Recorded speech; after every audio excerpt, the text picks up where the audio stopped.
It was kind of existential. It was kind of existential. It was kind of existential. It was kind of existential. First rule of art is that you're not afraid to fail. First rule of art is that you're not afraid to fail. First rule of art is that you're not afraid to fail. First rule of art is that you're not afraid to fail. And when you eliminate that, then children are natural artists and all these things happen. And as long as you can do that. Is there hope for younger bands because they can do it? I'm convinced. Yeah, for sure, 100%. Well, without sounding like some kind of like Che Guevara type guy, you know, you have to know what you're trying to accomplish it. And you know, it's like people sitting around going, "Damn, I just need money." You know, everybody's got that same wish instead of like the practical thing, you know, about these steps that you're going to do something, because it's like people praying for money. Everybody's, you know, it's ridiculous.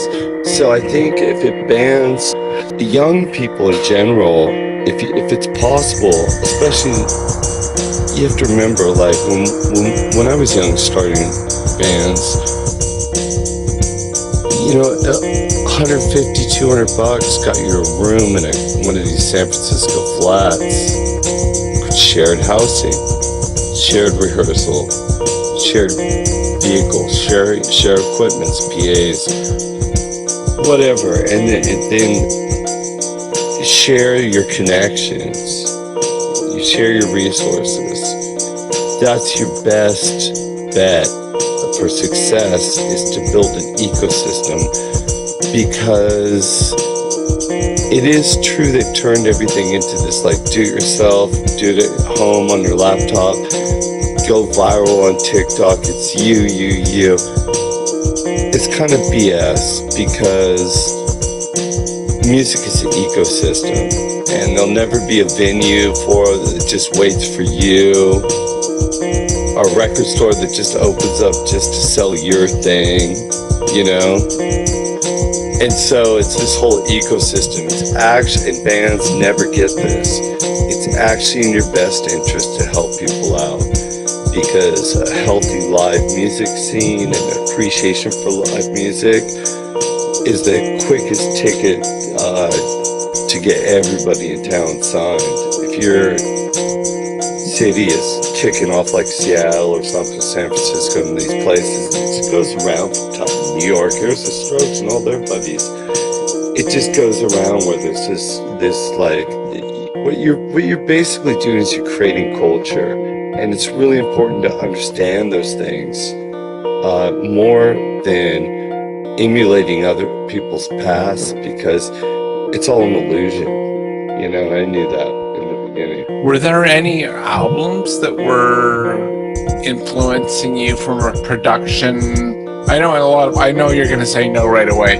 It's your own art. I get that 100%. But were there, from a production type of view or writing, something that kind of tweaked you for 1 second and said, I want to put this? No.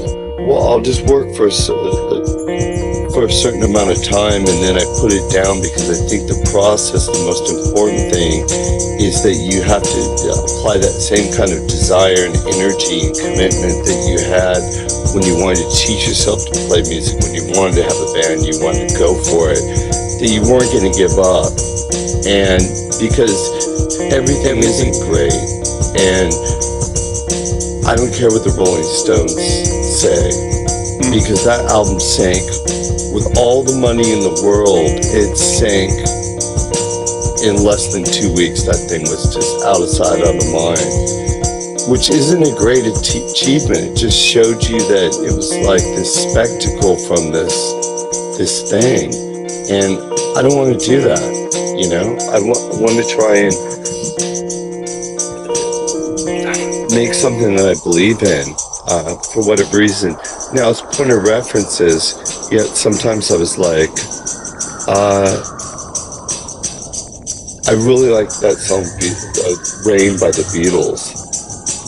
And what I like about it is they're just plugging into guitar amps. It's fantastic garage sound. It's one of the high points of a certain kind of garage music that isn't based on rhythm and blues. It's like, it really is psychedelic because it's all these different elements. And so sometimes I'm thinking like, I love that, and I love Jim Morrison singing or something, but I don't like people that just, it's like psychedelic music based on the blues just became such a cliche. So those people stopped trying to experiment and push music and fell back on, here's Paul McCartney playing 1930s Tea Party jazz. Here they're playing another blues-based song. They're going back to what they know. They're playing 50s music, they're 30s music, basically with a new haircut. And I try and avoid that stuff, you know? Can you give me a couple of soundtracks that might be in your collection or you might like to listen to sometimes on the headphones when you're traveling or at home? Well, I mean, since I was a little kid, obviously, you know, Isaac Hayes blew everybody's mind with the Shaft stuff. And there was no Portishead without that. Oh, You know, it's like Dummy is so close, like they really ate it up.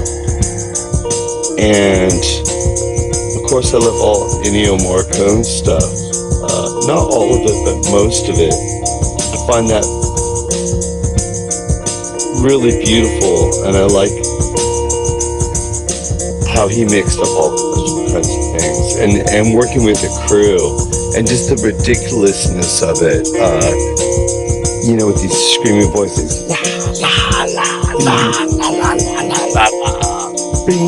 and you could just see him frantically probably playing those piano riffs. It's really amazing, you know. It's like when Snoopy's playing the piano or something. It's like so much energy. If you're watching like Blade Runner or something, you know, then the Vangelis stuff is great. It just depends on the context, I think. You know, Pat Garrett and Billy the Kid is a great record that I love with Bob Dylan. As far as people influencing me, you know, it's a little bit of a hodgepodge, but you only need a couple historical figures that put you on the right track. I mean, if you're aware of what King Tubby was to music, and what you have to do and what you don't have to do to constitute something that's, I love it. he screwed his speakers into the floor. Yes. You know what I mean? And it's mixed through a Marshall. Yeah. That's not what's going on with the music, because you're trying to create this suspension of disbelief, and you're creating an atmosphere, you know, that hopefully draws somebody into it.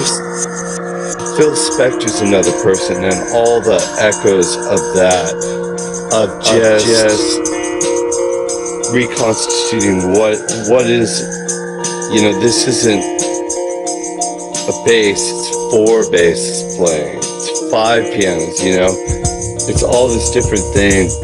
It is really interesting way to approach. The technical wizard guys like Glenn Johns or something, you know, I learned a lot about recording from looking at pictures of Beatles and these guys, the 60 sessions. The basic mic placement in a room. That's amazing. Just for the drums, and like that's how you record drums. Just from the photos, you just looking at a photo when that's I was amazing. a kid, just looking at the photos in the studio, how things were set up is all I needed to know. If you count backwards from Say and Ebony and Ivory, and you go back 20 years ago, that is Sgt. Pepper. And you look at everybody's music and that 20-year thing, and they were all just really kind of artistically, almost everybody short of Neil Young were artistically bankrupt in a certain degree.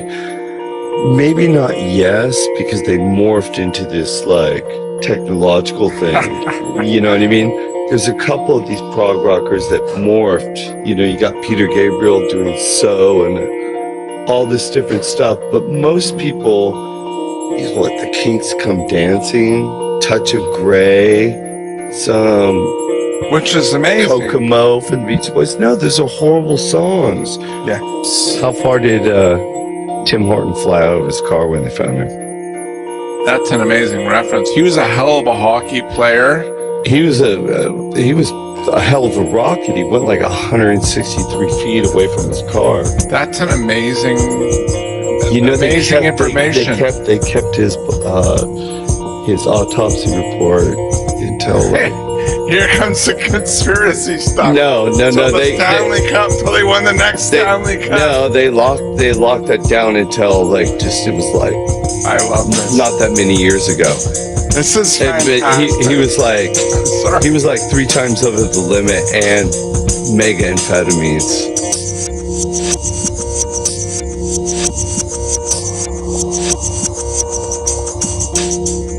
Psych, pop, vocal, jazz, psych, pop, vocal, jazz,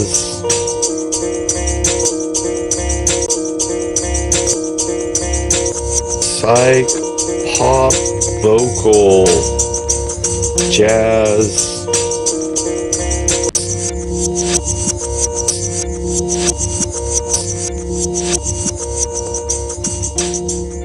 Psych, pop, vocal, jazz.